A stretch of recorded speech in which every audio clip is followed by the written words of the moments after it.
Et salut à toi, bienvenue sur ce nouvel épisode du podcast Nourris ta santé. Aujourd'hui, on se retrouve pour un nouvel épisode dans lequel je vais te parler de pourquoi est-ce que manger des sources riches en oméga 3, surtout dans le cas où ce sont des sources végétales, ne te promet pas forcément d'avoir des bons apports en oméga 3 et pourquoi c'est même possible en mangeant ces sources riches en oméga 3 d'être carrément carencé ou du moins de manquer d'oméga 3 à la fin de ta journée ou du moins à long terme d'en manquer dans ton corps pour fonctionner correctement. Et justement, je voulais faire cet épisode parce que c'est assez intéressant et j'ai fait ces recherches-là autour des oméga 3 lorsque je faisais mes recherches sur l'alimentation pour les personnes végétaliennes et de comment faire pour avoir une alimentation pour ce type de population sans avoir de carence. Et d'ailleurs, si tu es intéressé, n'hésite pas à aller voir mon cours sur mon site internet à ce sujet-là, sur comment ne pas avoir de carence lorsqu'on est végétalien.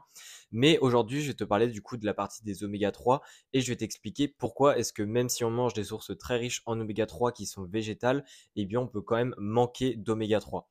Et tout simplement, je ne vais pas faire durer le suspense plus longtemps, c'est tout simplement lié à une histoire de conversion dans notre corps parce que effectivement, quand on mange des oméga 3 dans les sources végétales, eh bien ce sont des oméga 3 qui sont sous la forme de l'acide linolénique.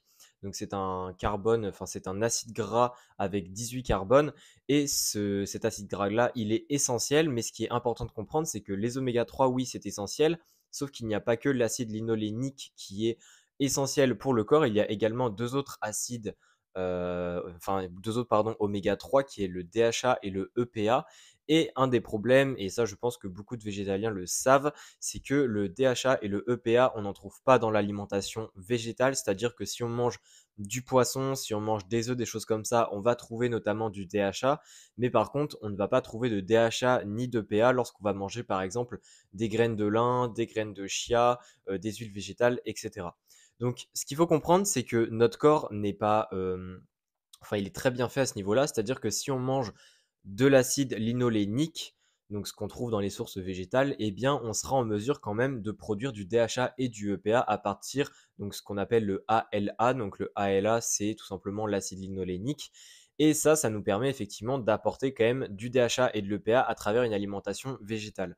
Le problème, et ça, beaucoup de végétaliens malheureusement ne le savent pas, c'est que cette conversion de tout simplement d'acide linolénique en DHA et EPA se fait très mal dans le corps, ou du moins chez les humains.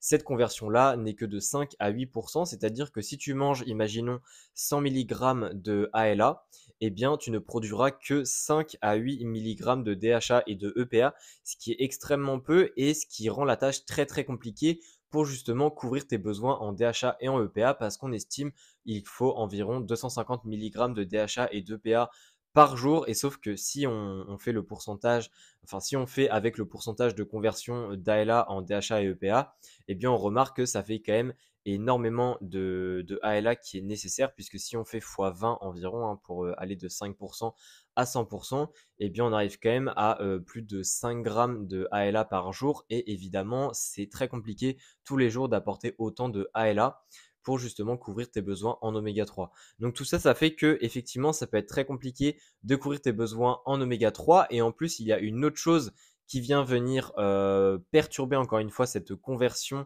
d'ALA en DHA. Donc alors déjà, il faut savoir que la conversion, concrètement, comment elle se fait, c'est avec des enzymes, c'est-à-dire qu'il y a des enzymes, donc des élongases et des désaturases, qui vont permettre justement, vu que l'ALA c'est un acide gras à 18 carbones, qui vont permettre d'ajouter des carbones sur la structure de l'ALA et également d'ajouter des insaturations, donc les désaturases dans ce cas-ci.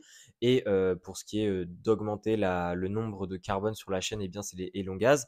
Et justement ça nous permet d'avoir le DHA et le EPA qui sont des acides gras qui ont une plus longue chaîne et qui ont également un nombre de carbone insaturé qui diffère de l'ALA.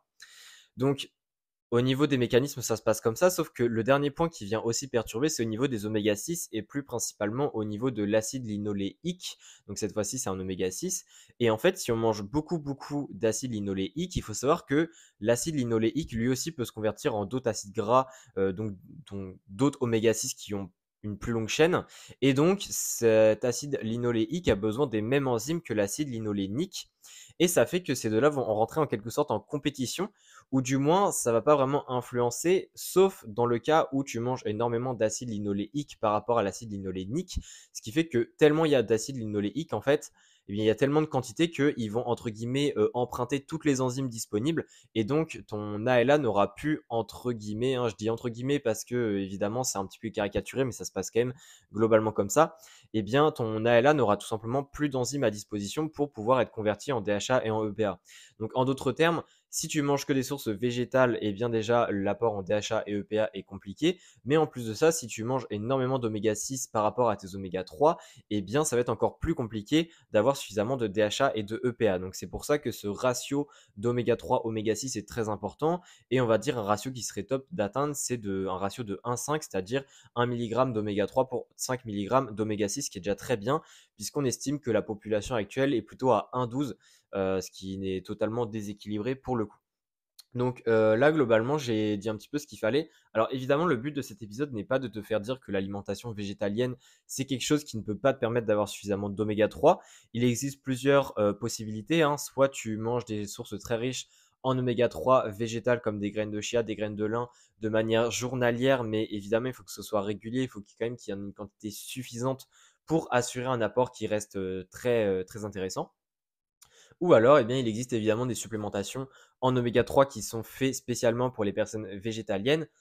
Et ça, bah, ça te permet tout simplement d'avoir aussi un bon apport en oméga 3. Alors là, encore une fois, on parle de suppléments, donc il faut aussi que la qualité soit là. Malheureusement, il y a beaucoup de suppléments qui ne sont pas qualitatifs. Donc si tu as des doutes sur certains suppléments, n'hésite pas, par exemple, à me les envoyer par Instagram, par message, et à me demander mon avis. Ça sera avec plaisir que je te, que je te le donnerai, pardon. Et sinon, bah, si tu veux continuer avec ton alimentation actuelle, fais juste en sorte d'avoir assez d'oméga 3 avec les sources végétales, hein. Donc, n'hésite pas à rechercher les sources végétales très riches en oméga 3 sur Internet, tu les trouveras également. J'ai également fait des épisodes à ce sujet-là. Mais voilà, n'hésite pas en tout cas. Encore une fois, j'ai un cours sur ce sujet-là si ça tient vraiment à cœur d'améliorer ton alimentation et de ne pas avoir de carence avec une alimentation végétalienne. Et ça concerne aussi d'ailleurs ce cours les végétariens. N'hésite pas à aller sur mon site internet ou alors à me demander le lien par Instagram et je te l'enverrai. Et sinon, on se dit à la prochaine pour un nouvel épisode. Allez, ciao.